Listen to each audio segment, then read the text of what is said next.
What's happening, Earthlings? This is Dan here with yet another video for shootandrec.com, and today I'm going to be doing a live editing session and show you how I typically record and edit my voiceovers for audiobooks and for YouTube purposes and other general instructional videos. So let's go ahead and do this. What I'm going to do is I'm going to take a piece of audio that I recorded using Audacity and a dynamic microphone. The reason I chose a dynamic microphone for this project is dynamic microphones, when they are not used with a cloud lifter, typically tend to make a lot of handling noise and electrical noise.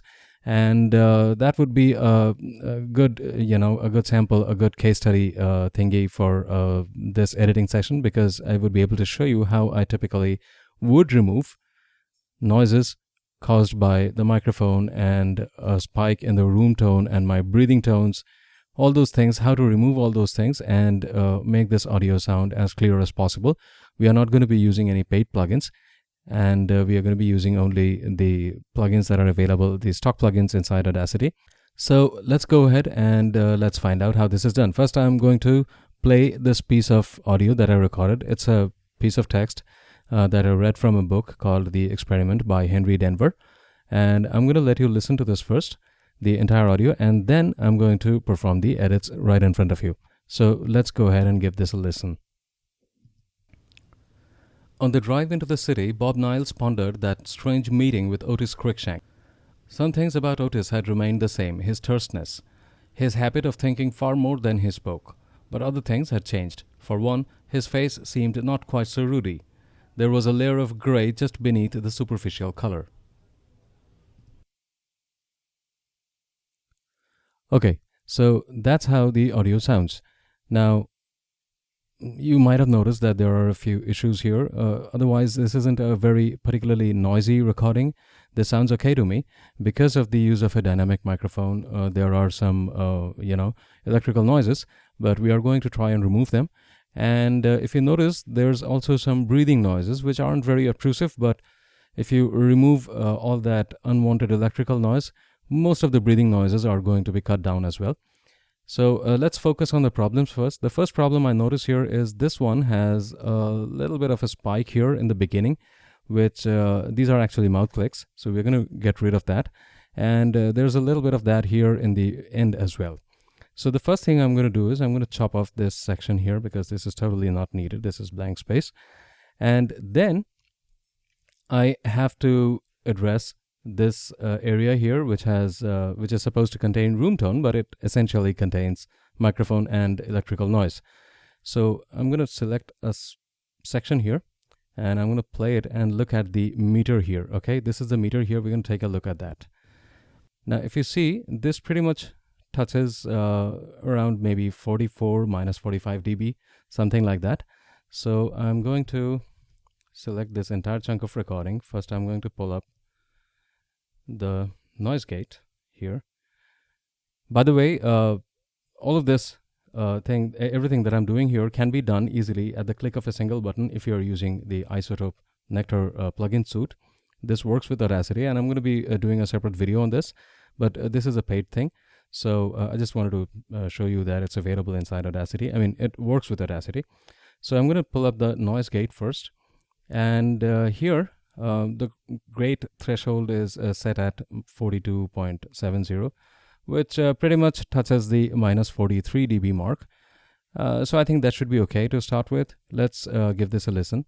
Let's first apply this. So the effects have been applied. And now we are going to be taking a listen to this once again. On the drive into the city, Bob Niles pondered that strange meeting with Otis Cruikshank. Some things about Otis had remained the same: his terseness, his habit of thinking far. Okay, so this sounds perfectly fine to me. There are absolutely no breathing noises. The tone that was, the static tone, the tone from the electrical appliances and the microphone handling noise, everything has disappeared completely. And this silent area, the dead spaces, are actually completely dead now. These are completely silent. So that's okay. The recording is quite clear. And the next thing that I'm going to do is, now obviously you might be wondering why I am using this as complete silence. I mean, it's supposed to contain room tone, right? And we're going to do that in the end. But first, we are going to do a little bit of EQ, and we are going to normalize this, okay? Now, please remember, EQ is not absolutely necessary. As it is, this sounds pretty good to me. But I think this sounds a little bit muddy because I have used a dynamic microphone. So what I'm going to do is I'm going to select this entire chunk of recording. I'm going to go to the effects menu. So that's the graphic EQ. Now, here you can see, okay, I'm first going to flatten this entire curve, all right? I'm going to go to Manage, going to go to Factory Presets, and first I'm going to roll off the speech a little bit, which is going to take down frequencies below 80 hertz frequencies, and that is going to take off all the rumble in the voice. So let's do that. And once that has been done, the next thing I'm going to do is I'm probably going to scoop down the the mids a little bit, and maybe push up the far end of the spectrum a little bit. So we're going to go back to the graphic EQ. And now I'm going to actually take down the mids by a tiny bit, not a lot. So what I'm going to do is maybe start from 200 hertz, maybe pull it down a little bit here. Okay. Now you don't have to be very aggressive with this because you don't want this voiceover to end up sounding very tinny, because if you take off everything from this, the volume of the voice or the the bass response is going to go off completely, and that's not going to sound super great. So the mid section has been taken care of. Now we are going to be pushing up a little bit of the high end spectrum so that it has more air and it sounds more clear. So we'll hit the OK button, and it's already taken effect. And now I'm going to normalize this, because if you listen to this, on the drive into the city, Bob Niles pondered that strange meeting with Otis Cruikshank. Minus 10 dB range. Some things about Otis had remained the same. This to minus 3 dB. So I'm going to open up the effects menu and go back to Normalize. And here I'm going to normalize this to minus 3 dB. So that's it. And now let's give it a listen. On the drive into the city, Bob Niles pondered that strange meeting with Otis Cruikshank. Okay, that sounds terrific. The only problem is the silent areas are very silent, so probably we need to introduce a little bit of room tone. For that, I'm going to take a file that I recorded earlier. This is a room tone file, a few seconds of room tone that was recorded in the recording area where I, record usually. And I was not speaking into the microphone. I was standing in front of the microphone and let the microphone take in all the room sounds. So it's not very big. So what I'm going to do is I'm going to copy a section of this and make it a little bit bigger so it matches up with the recorded section. Okay. There we go. Yeah, that sounds, yeah, that looks okay. It's a little bit big, so I'm probably going to remove this section here. And I am also going to remove this section here. Okay, so that's how I do it. And now what I'm going to do is I'm going to go to the file menu and export the entire recording as a WAV file.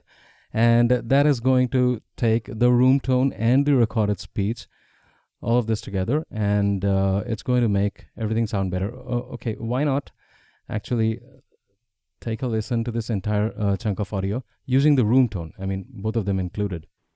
On the drive into the city, Bob Niles pondered that strange meeting with Otis Cruikshank. Some things about Otis had remained the same: his terseness, his... Alright folks, so that's how I would typically edit my audio if I had to use stock Audacity plugins.